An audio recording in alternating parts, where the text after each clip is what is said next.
இன்றைக்கி எங்கள் வீட்டு லஞ்ச் மெனு என்னென்னு பார்க்கலாம் வாங்க. வெள்ளை சாதம், முருங்கைக்காய் சாம்பார்,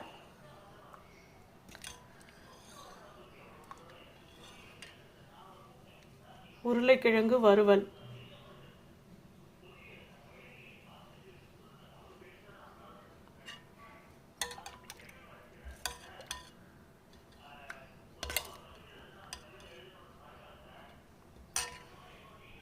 இதுதான் இன்றைக்கி எங்கள் வீட்டு லஞ்ச் மெனு. இந்த லஞ்ச் மெனு பிடிச்சிருந்தா லைக் பண்ணுங்கள், ஷேர் பண்ணுங்கள், சப்ஸ்கிரைப் பண்ணுங்கள். தேங்க்யூ.